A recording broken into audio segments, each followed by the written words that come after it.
Question: which branch of chemistry In which branch of chemistry the metabolic process of carbohydrates and proteins are studied? ऐसी कौन सी branch of chemistry है जिसमें हम carbohydrates और proteins के metabolic process को means उनके ब्रेकडाउन के प्रोसेस को समझते हैं? Biochemistry, organic chemistry, physical chemistry और इनऑर्गेनिक केमिस्ट्री। अब आप यहाँ से समझ जाएं स्टेटमेंट से कि metabolic process always takes place in a living body, okay, चाहे वो एनिमल्स हैं, प्लांट्स हैं, ह्यूमंस हैं। सो यहाँ पे बायोकेमिस्ट्री एक ऐसी ब्रांच है जो डील करती है मेटाबॉलिक प्रोसेस के साथ, because bio mean living thing या कोई भी living organism. Correct option is biochemistry. Next MCQ: in which branch of chemistry behavior of gases and liquid is studied? ऐसी कौन सी ब्रांच ऑफ केमिस्ट्री है जिसमें हम गैसेस और लिक्विड्स के बिहेवियर को स्टडी करते हैं? Physical chemistry, biochemistry, organic chemistry और इंडस्ट्रियल केमिस्ट्री। बायोकेमिस्ट्री डील करती है मेटाबॉलिक प्रोसेस के साथ, ऑर्गेनिक केमिस्ट्री में हम सिर्फ कार्बन कंपाउंड स्टडी करते हैं और इंडस्ट्रियल केमिस्ट्री में हम लार्ज स्केल पे जो प्रोडक्ट बनाते हैं उसको स्टडी करते हैं। So only physical chemistry is related to the behaviour of gases and liquids. The formula unit is use for the formula unit किसके लिए इस्तेमाल होता है? Ionic substances, mixture, molecular substances और नन। फॉर्मूला यूनिट हम use करते हैं ionic substances के साथ, लाइक हमारे पास नॉर्मल सॉल्ट है NaCl। ये पाए जाते हैं पॉजिटिव और नेगेटिव आयंस में, ये मॉलिक्यूल्स के फॉर्म में नहीं पाए जाते। सो हम इनके पॉजिटिव और नेगेटिव आयंस को जब स्टडी करते हैं तो हम फॉर्मूला यूनिट के थ्रू इनको स्टडी करते हैं। Correct option is ionic substances. Empirical formula shows the empirical formula आपको क्या बताता है? Ratio of atoms, ratio of molecules, exact number of atoms और exact number of molecules. Empirical formula show करता है रेशो ऑफ एटम्स को, ठीक है। It shows the simplest whole number ratio of atoms किसी भी एलिमेंट के अंदर होते हैं उसको शो करता है ये। Correct option is ratio of atoms. Our next MCQ: all are the characteristic of an atom except।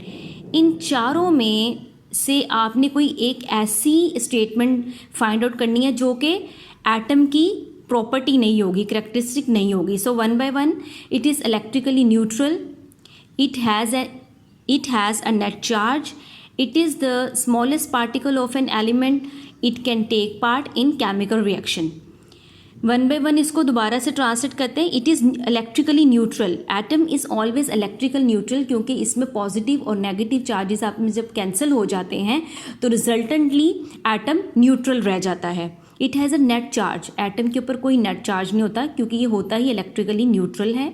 It is the smallest particle of an element, ये भी ट्रू है statement. And it can take part in a chemical reaction, और chemical reaction में atoms part लेते हैं, क्योंकि atom अगर chemical reaction में पार्टिसिपेट नहीं करेंगे तो केमिकल रिएक्शन नहीं होगा। सो इसमें से सिर्फ एक जो स्टेटमेंट है वो है wrong, statement number 2, it has a net charge. बाकी सब ट्रू हैं। एन एटम और group of atoms having positive charge on it called cations. ये डेफिनेशन लिखी हुई है केटाइन की कि एक एटम या ऐसा ग्रुप ऑफ एटम जिसके ऊपर पॉजिटिव चार्ज आ जाए उसको हम केटाइन कहते हैं। लेकिन ये बनते कैसे हैं, केटाइन बनते कैसे हैं? कोवेलेंट बॉन्ड से, आयनिक बॉन्ड से, गेनिंग ऑफ इलेक्ट्रॉन और लूजिंग ऑफ इलेक्ट्रॉन से। सो जब हम केटाइन की बात करते हैं तो सबसे ज़्यादा कॉमन हमारे पास जो आता है वो होता है सोडियम का आयन, ठीक है। तो सोडियम का जो केटाइन बनता है वो हमेशा लूज़ करने से बनता है। जब वो अपने आउटर मोस्ट शेल में से एक इलेक्ट्रॉन को लूज़ कर देता है तो it will become Na+ charge. So cation is always formed by losing electron.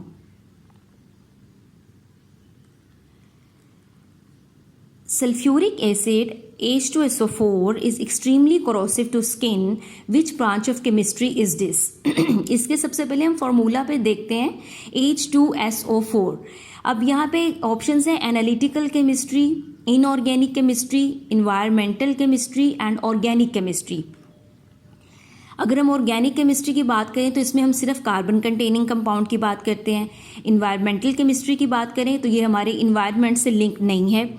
Inorganic की बात करें तो it is linked with the inorganic chemistry, क्योंकि यहाँ पे आप देखें हाइड्रोजन का कंपाउंड भी है, सल्फर का भी है और ऑक्सीजन का भी है। So correct option is inorganic chemistry. Which term is used to represent the mass of 1 mole of a substance?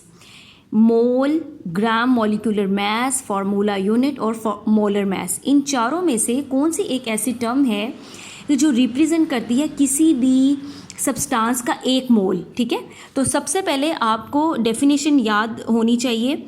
mass of 1 mole of a substance is called molar mass। किसी भी एक सब्सटेंस का जो molecule का wait होता है, mess होता है, उसको हम मोलर मैस कहते हैं। Like molar mass of water is 18.016 AMU। Oxygen is converted to dash during thunder storm. जब ये आंधियाँ और तूफान आते हैं, बिजलियाँ चमकती हैं, तो तब ऑक्सीजन किस में कन्वर्ट हो जाता है? 1 by 1 सिंपल ओ जो लिखा हुआ है ये है एलिमेंटल ऑक्सीजन, जो हमारे समंदर की क्रस्ट में पाया जाता है, तह में पाया जाता है। ऑक्सीजन O2 ये हम ब्रीदिंग के लिए इस्तेमाल करते हैं, हमारे इन्वायरमेंट में कॉमन पाया जाता है।